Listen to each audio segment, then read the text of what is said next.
Hello everybody, this is Fernando for the latest Cryptids and Monsters video. Alright, let's go ahead and let's do another new entry here, once again based on one of your new suggestions.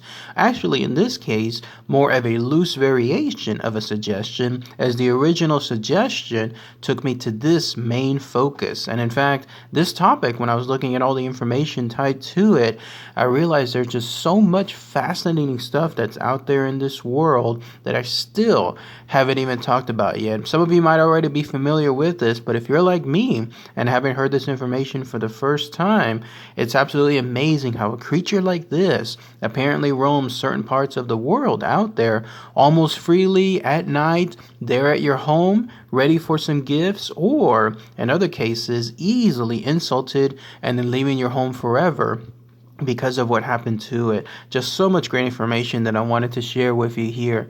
But it has to do this. You're looking at a representation of it now. It goes by various names. It's known as either a Brownie, and it's known also as a Broonie. And then depending on the area that it's found, it's also going by so many other different names. But at least for the sake of this video, I'm going to go ahead and talk about it here as a Brownie. So let's go ahead and let's talk about all the fascinating information associated with these legendary creatures, and then mention all their characteristics and apparently where you can find these creatures to this very day. Who knows, some of you that are out there in this world in the particular areas that I'll talk about here in just one moment, you may actually have this type of creature right there at your home. So here's essentially what a Brownie is. It's basically a Scottish folklore slash creature that is more on the lines, for lack of a better term, of a fairy or a goblin. Much like I've talked about in some of my past videos here in the US about these type of creatures apparently being out there in certain parts of this country. Well, if you go there to Scotland, you can apparently find this creature here. And in essence, this is something that comes out at night, basically serving the people that live there within the household. And as it does so, it takes care of a lot of various chores, a lot of farming tasks as well. It does so as long as you have some kind of gifts tied to whatever the creature likes. So if you have, for example, milk, or if you have other type of items that it likes, then it definitely can see that as a nice reward, and it in turn rewards you by doing a lot of chores that people are normally doing during the daytime.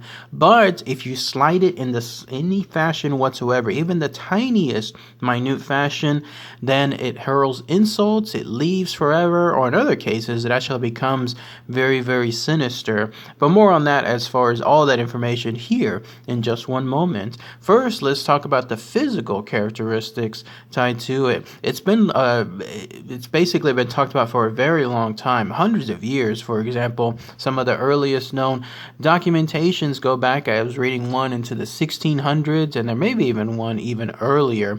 But yes, as far as what its main characteristics are, it's usually male. At least at the very earliest known sightings, it was the size of a human, but apparently as the stories got more, I guess, broader, and then they were talked about more between different areas, they got smaller and smaller to where they're more goblin or fairy size. So imagine something barely reaching maybe your knees, or even shorter than that when it comes to these creatures. The reason why they're called brownies is because their skin, their hair color, and everything all around them is basically just a deep, dark brown colors, hence essentially why they're called that. And in some cases, they're considered shaggy as well when it comes to their hair. They may have a short amount of hair, or they may have a large amount of hair.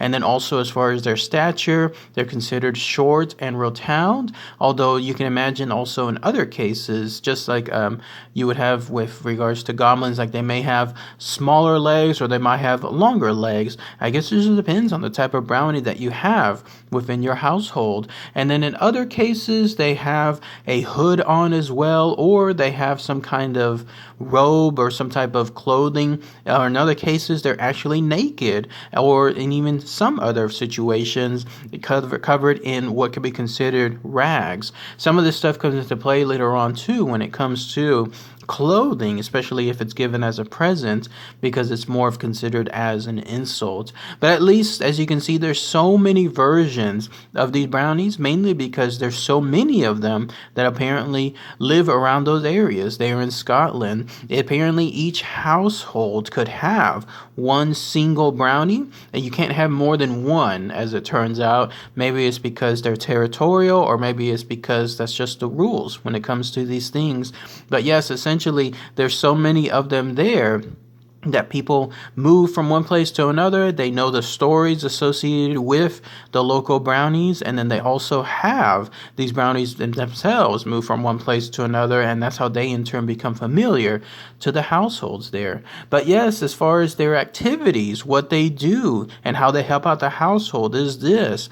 They used to be servants. That's the idea. That's the notion, that these were actual people, real people, in other words, who were servants during their lifetime, and then somewhere along the way, after they passed away, they in turn came back in the form of these small goblins/fairies, and they still continue to do that servant type work. This is important because apparently every single one of them that lives in either a household or a farm continue to do these servant type activities, but only on a nightly basis. So for example, if people leave things untidy within their home, then these creatures are known to make things 100% tidy by the time people wake up. People might actually hear the work being done, in fact. Like they'll hear as if somebody is brooming up the place or sweeping up the place with a broom. Or they might hear like the telltale sign of dishes being washed or clothes being washed. Or they might hear other things being put up and so on. Very important though, you're not supposed to see these creatures. They are visible. In other words, like you can see them. They're real physical creatures, but you're not supposed to actively try to see them. Because if you do, like let's say you peek from above your bed covers, or maybe you open your door just slightly to try to peek outward and see what's going on, they take that as a huge offense. They absolutely do not want to be seen. They do not want to be seen, especially doing their household work. And if that happens, then again, they could risk any type of bad temperament from them, or just leaving outwards and then never being seen again within that area. And then also, if you have a farm, they'll take care of much of the farm work that's out there, whether it's animals, livestock, or maybe anything involving the plants or anything else that needs to be done. That's essentially what they do. They do all this type of what's called household prosperity, because they in turn almost seem to enjoy that work, and they absolutely love having a small bit of reward given to them on a nightly basis for it. So as long as you leave, for example, a bowl of cream or porridge, or maybe even some milk, or maybe even a small cake somewhere out there in the same areas where you suspect a brownie is going to be doing their work afterward, then they love it. They'll be able to do this type of household work for you on a nightly basis as long as you continue to do that. It seems to be very rewarding, no, when it comes to that, because imagine if you're doing all this work yourself on a daily basis, you can't get it done in time, then you can count at least on these brownies to be able to do that kind of stuff for you afterward. Now, but you have to be careful too, because apparently if you leave something they don't like for example, I was reading a story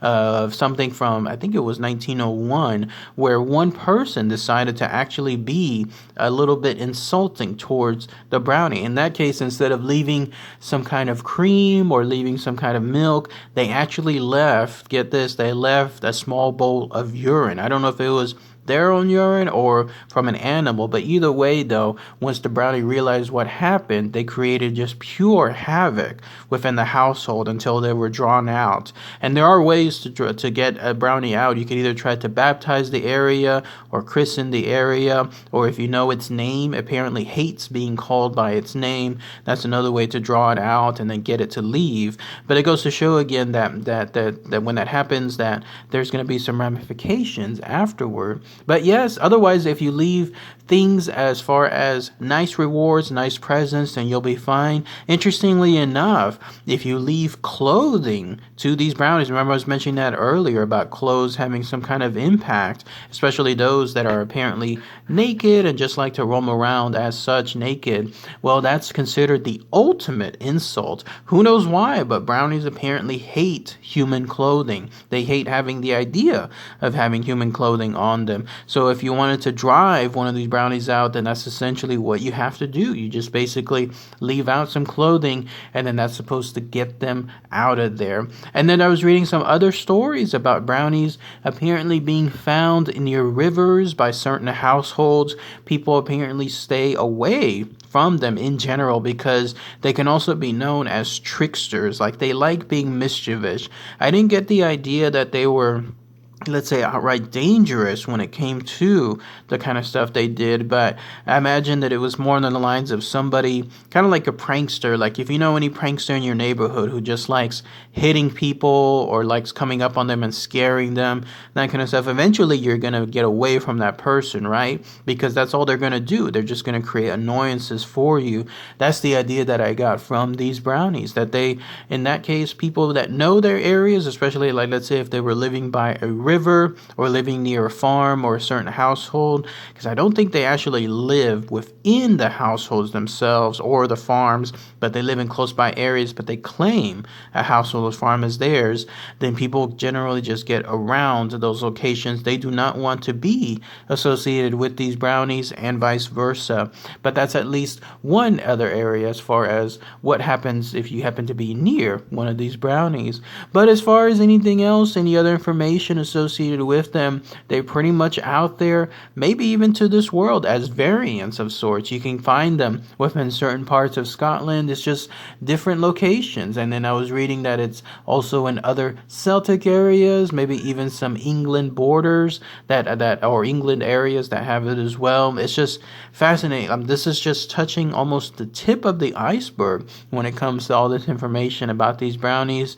But people that still go or live in those locations, you may still have a brownie to this very day doing the household work for you, and you just have to make sure that you give the right presentation when it comes to respect and then honoring them, almost in a sense that they are a household member too, not just somebody else there that's considered like a nuisance, but somebody that's going to be there for a long, long time. You just have to make sure to acknowledge them, but just make sure too to not try to actively seek them, and then you'll be fine. That's essentially everything that sums up when it comes to the brownie. They like to be known, to be recognized, but they also want to be ignored at the same time. But that's pretty much it. That's all the main information I could find as far as these very, very unique creatures. Anybody there from Scotland, or maybe someone that knows family members or maybe others that went there as tourists, if you know more information about it, then please let me know. As I even haven't even gotten to details about it, about these creatures. Apparently other versions, them turning invisible or maybe even turning into other types of animals as well. Here I am just barely talking about them just being more on the lines of fairy/goblins, but there's other versions of that too. So if anybody has any more info I might have missed on something else that's important, then please post those comments below. All right, everybody, thanks again as always. Take care. Bye.